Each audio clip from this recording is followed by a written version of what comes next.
विधानसभा के सदस्यों की एक मीटिंग यहाँ आहूत की गई है। उस मीटिंग में भाजपा के राष्ट्रीय अध्यक्ष जी ने मुझे और श्री मोहन चरण मांझी जी को केंद्र की ओर से पर्यवेक्षक के रूप में यहाँ भेजा था। अभी कुछ समय पहले ही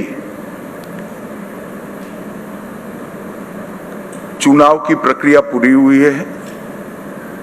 लगभग 8 प्रस्ताव और समर्थन प्राप्त हुए हैं और सभी प्रस्ताव और समर्थन एक ही नाम के मिले हैं।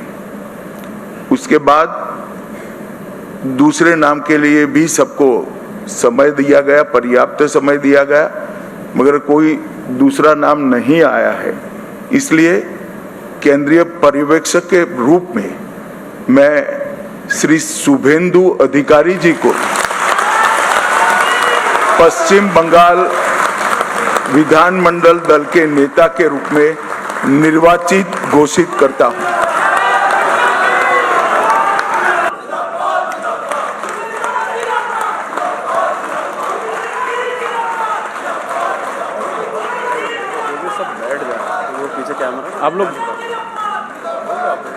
आप लोग बैठ जाओ।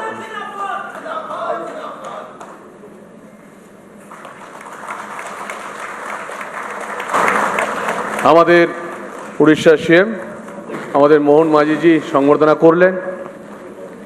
আমাদের বিধায়ক দলনেতা মাননীয় শুভেন্দু অধিকারী মহাশয়কে, এরপর আমাদের মাননীয় শ্রমিক ভট্টাচার্য মহাশয় আমাদের বিধায়ক দলনেতা আমাদের শুভেন্দু দাকে সংবর্ধনা দিলেন।